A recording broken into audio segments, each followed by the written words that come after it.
After skipping the weekly airings, I finally binge watched Final Space and it was good. This was one of the most recommended shows of the past few months, and after finally checking it out, all I can say is that I definitely understand why that was the case. The best description I can give to Final Space is that it's refreshing. Now, I'm not one who actively seeks out adult Western cartoons, and that's because a lot of them suck. It's one of the stalest genres of the past few years. I mean, I don't hate Modern Family Guy, but at the same time, it perfectly represents the sad state of adult cartoons. But Final Space feels like it's trying to move past this state, starting with the animation. Finally, I'm watching an adult animated series with aesthetically pleasing designs and decent animation. They actually give a shit about the character animation and customizing the layer shading depending on their location. Now, it's not all perfect, the walking animation looks kind of janky, but overall, it was decently presented. Even when they wanted to show the more action-packed and gruesome scenes, they would deliver us good visuals, while with other adult cartoons, they would only put work and effort on that exclusively, which brings me to another point, the tone. Now, before anyone starts mischaracterizing me, look, I like edgy, some forms more preferable than others, but the level of desensitization I've reached with Western adult cartoons is very concerning, and I'm certain that it's because many of them over-rely on it. And don't get me wrong, I don't necessarily think relying on shock humor is a bad thing. I mean, fuck, I like certain shows specifically because of that. I just think it's tiring to see every adult cartoon relying on it, especially some of them have terribly written humor. With Final Space, I feel like it tries to scale down the edginess, which while it isn't a requirement, it's definitely refreshing, and aside from that, it's also not just a sitcom, it's more of a dramedy. It has both moments of comedy and drama without one of them overpowering the other. I guess you could argue that it's more comedic than dramatic, but I still think this show is heavier on the drama than most adult cartoons, and it was definitely its biggest strength. By the way, if you haven't watched Final Space, I should warn you that I won't be careful with spoilers, so from now on, you should be warned.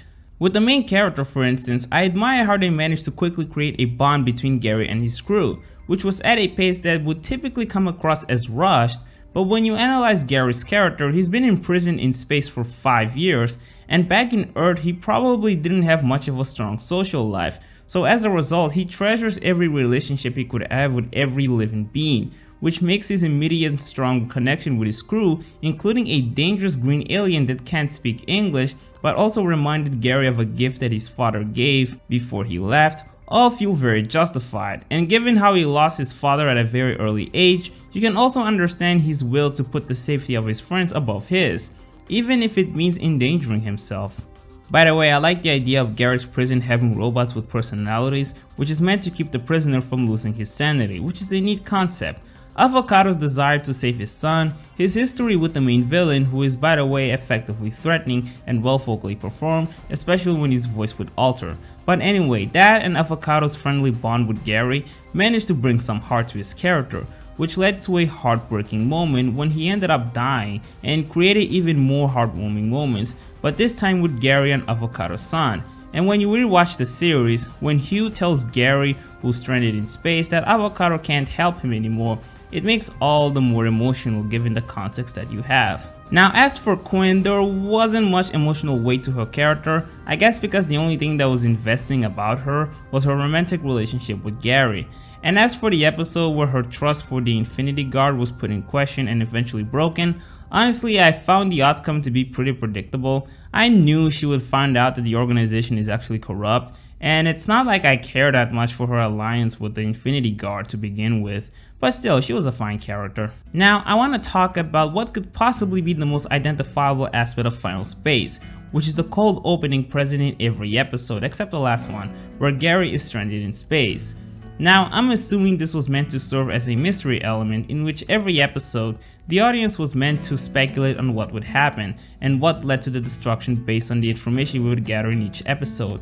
Or at least we were supposed to do something similar to that. And I will say that my curiosity was only present in the first 2 episodes, and after that, I stopped speculating. I initially predicted that Mooncake was the cause of it, since it was established that he was a planet destroyer, but I knew my initial expectations would eventually be subverted, which ended up being the case. So I figured, I'll find out what will happen eventually, so why bother speculating. Nevertheless, I love those cold openings. I love the atmosphere, from the gorgeous looking space to the sentimental piano score.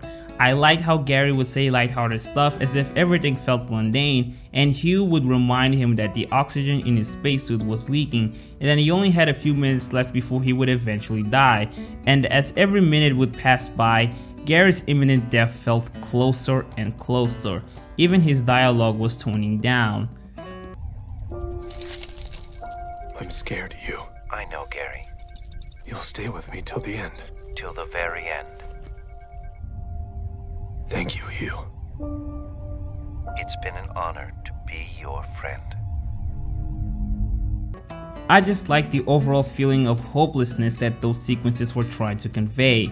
You know, I thought by the end of the series something would happen that would lead to his rescue, and while I'm 100% sure that he'll survive, since the creator has like 5 seasons worth of material that he wants to bring to life, but the season still ended in a somewhat tragical way, which I kind of appreciate.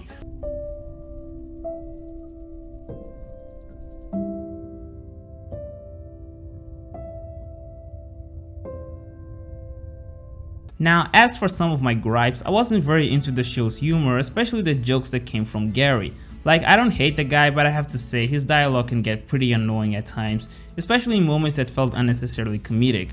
Really, when I think about it, the only real moments that made me laugh was whenever Hugh would use vulgar language. I also think they could have fleshed out the villain more, but overall, this was a good show. I highly recommend it, and I want other creators and studios to be inspired by Final Space, which can only happen if it becomes successful. So basically, I'm ordering you to watch Final Space, and don't watch Paradise P... What? This just looks like Brickleberry! Oh good, it's not out yet, but it will, and I might have to review it. Or maybe I won't, who knows. If you wonder why I never take requests, it's because I never plan my reviews. Every script I write is as spontaneous as they can get. Anyway, Final Space gets a 7 out of 10. It's good entertainment. Anyway, I hope you guys enjoyed this video. Bye for now.